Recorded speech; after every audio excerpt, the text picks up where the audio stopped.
In this video, we are going to go over the carbonyl-containing functional group ketones. So a ketone is a functional group that has a carbonyl carbon bonded to two R groups, no hydrogen atoms, and the molecular formula or condensed formula is RCOR. If this was a hydrogen group right here, that would be an aldehyde. But the difference between a ketone and an aldehyde is that instead of a hydrogen, the carbon is bonded to two R groups. Here are three examples of ketones. We see we have an R group on each side with the carbon double bonded to oxygen. This is 2-propanone. You notice the ending of each ketone has an "-one" at the end, just like the name ketone. 2-pentanone, we have the carbonyl carbon, and we have an R group, and then on the right side, that's the whole R group over there. And 3-pentanone is carbonyl carbon with two R groups on the other side as well. Ketones in nature and pharmaceuticals. Ketones are common in nature and pharmaceuticals. You can see the difference. Codeine right here has an alcohol, a secondary alcohol, but hydrocodone differs from codeine by only having a ketone as a functional group. So the rest of the structure is completely the same, but the OH is converted to a ketone, so a double bonded oxygen for hydrocodone. Prednisone has 3 ketone groups in it. It's a synthetic steroid used as an immunosuppressant and used to treat asthma and organ rejection after transplants. Simple sugars, so like D-fructose, in their open chain form, so you can see that it's not in a ring structure, it's in an open chain form, can contain aldehydes or ketones. The most common simple sugar with a ketone functional group is D-fructose, and D-fructose is found in honey and other natural products. It is also a polyol. A polyol is where you have more than 3 alcohol groups in it. So it's a polyol and it has a ketone functional group. So for naming ketones, you first identify the longest chain containing the ketone functional group and change the E of the alkane name to unknown. You assign a locator number for carbonyl carbon, begin counting at the end nearest the carbonyl carbon. So we have a 6-carbon chain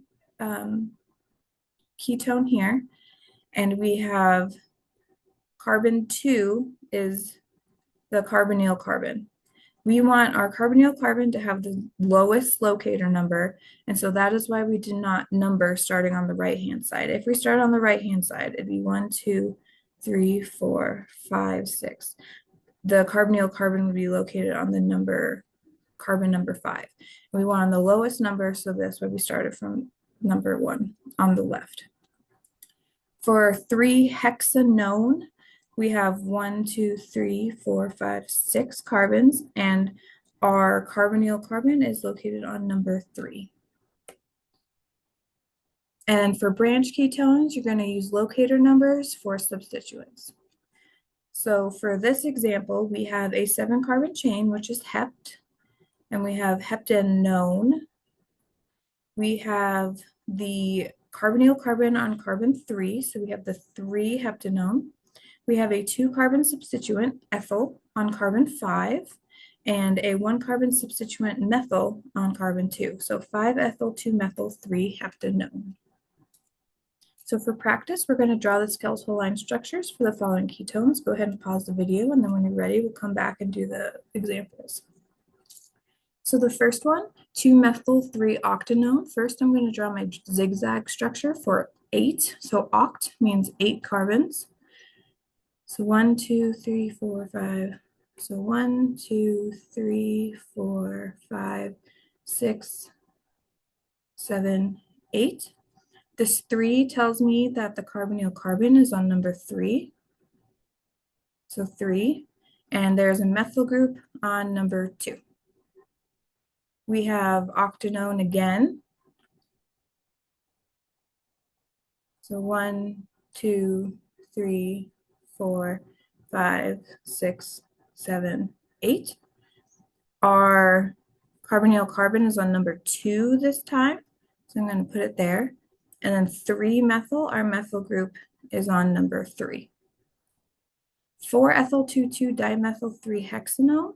Hex is 6 carbons. So 1, 2, 3, 4, 5, 6. The 3 in front of the own name tells me that the carbonyl carbon is on number 3. The 4-ethyl means that there's an ethyl group on number 4. 2,2-dimethyl means that there are 2 methyls, both on number 2, carbon number 2. So this is 4-ethyl, 2,2-dimethyl, 3-hexanone. So in summary, a ketone is a functional group with a carbonyl carbon where the carbon center has bonds to 2 carbon groups, and its condensed notation is RCOR. To name ketones, you first identify the longest chain containing the ketone functional group and change the E ending of the alkane name to -one. Then assign a locator number for carbonyl carbon. Begin counting at the end nearest the carbonyl carbon. For branched ketones, use locator numbers for substituents. And then ketones are also commonly found in nature and pharmaceuticals.